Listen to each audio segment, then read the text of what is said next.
Statues of imposing male pharaohs seemed to stare back at visitors from every corner of the British Museum. But what if I told you some of the most powerful rulers in ancient Egypt were women?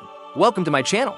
Join me to uncover the secrets of the world's most powerful female pharaohs. As you may already know, history is written by the victors. Well, maybe not even victors. Sometimes it's written by whoever has access to writing materials. And with the vast majority of people in ancient societies being denied both access to education and literacy, the odds of anyone knowing about or recording the accomplishments of an average person were slim to none. This is especially true when it came to women. In many civilizations throughout history, women were expected to stay in the home and bear children, leaving little to no room for female leaders or even the documentation of their existence. Ancient Egypt was a little different. Now, to be clear, ancient Egypt wasn't exactly a feminist utopia. Women were still expected to serve in primarily domestic roles. They could, however, own property and were allowed to initiate divorce. Women were also active participants in religious life, and several female deities were highly revered. And unlike in many other societies, there was at least some opportunity for women to rise to political power. Egypt had at least 6 female rulers who held the title of pharaoh, but likely many more. Let's meet them. First, let's start with the most famous female pharaoh, Hatshepsut, who ruled Egypt in the 15th century BCE. Hatshepsut was the daughter of Thutmose I and his great Apret, a title given to chief wife, Isid, the king's sister. When her father died, she served as regent for her stepson, Thutmose III, who was only 2 years old at the time. It was probably during this time that she took on the full title of pharaoh, though she doesn't appear to have done so officially until 11 years later. She is believed to have reigned for over 20 years, making her the longest reigning female pharaoh in Egyptian history. During her reign, Egypt enjoyed a golden age of peace and prosperity. She supported numerous building projects, most notably expanding the temple complex at Deir el-Bahari, though it would be another 1,000 years before Egypt saw such large-scale building projects again. These temples rivaled those of her male predecessors, boasting soaring pillars and intricately carved walls depicting the pharaoh's many accomplishments. Hatshepsut was clearly proud of her legacy and went to great lengths to promote her achievements. On one wall, she boasts the borders of the kingdoms of the south and the north were secure.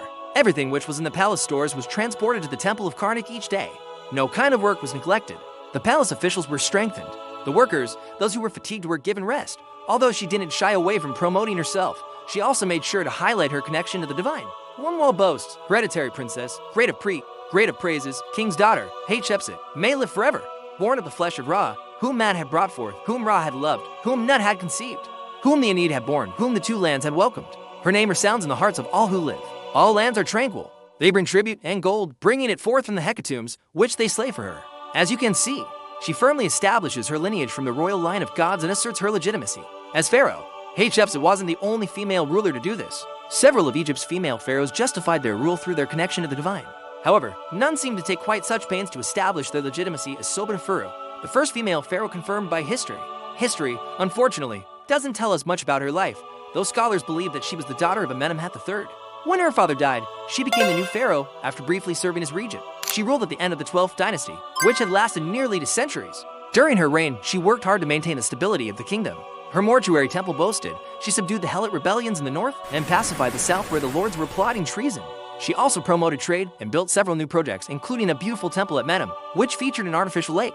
Unfortunately, her efforts weren't enough to save Egypt. The 12th dynasty ended shortly after her death, which marked the beginning of the second intermediate period, a time of civil war and instability. Things settled down once more under the 19th dynasty, the last great native Egyptian dynasty. This dynasty produced 3 female pharaohs, 2 of whom ruled as regents. These were Tuzrit, who ruled as pharaoh near the end of the 19th dynasty, and Nefertiti, the great royal wife of Akhenaten. However, both women are believed to have wielded power long before taking on the title of pharaoh. We'll likely never know how much real power they held, or how much their male counterparts relied on them. Unfortunately, history remembers neither of these women very fondly. Both have been accused of murdering their husbands to take the throne. Tuasret is also said to have unleashed poisonous snakes into the audience at the theater of Siwa to cool the crowds, a move historians believe was actually orchestrated by her successor, Siptah. Despite these claims, Tuzrit did rule for 9 years and ushered in a period of peace and prosperity. Siptah was likely only 12 years old when he took the throne, so perhaps he exaggerated Tuzrit's crimes to legitimize his own rule. The most well-known female ruler of the 19th dynasty was undoubtedly Cleopatra VII, who became the last active ruler of ancient Egypt. We remember her best for her relationship with Roman general Mark Antony and their tragic deaths. At just 14 years old, Cleopatra married her brother Ptolemy XIII, but the couple soon fell out of favor with each other.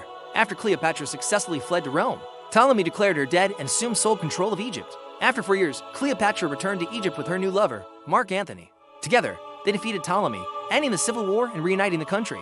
Unfortunately for the couple, the Roman Senate disapproved of their relationship and forced them to flee. When Antony and Cleopatra refused to leave Egypt, the Romans invaded. To avoid capture, the two lovers took their own lives. There were also likely several other female rulers who held power during this time, but their names have been lost to history.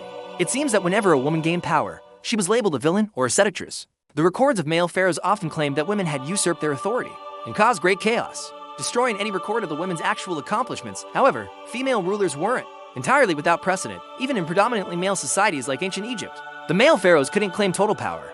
They regularly had to share rule with a female partner, either a queen mother, a great of pri, or a female vizier. While their influence may have been limited, these women were essential in solidifying the pharaoh's power. Their male partners might have been the heads of the snake, but these women formed its deadly coils. So why were these rulers erased from most history books? What else don't we know about history's hidden queens? I think we can all agree that these women definitely deserve a place in history. Comment your favorite female pharaoh, or one you just learned about, and follow for more stories of history's hidden queens. Thanks for watching. See you next time.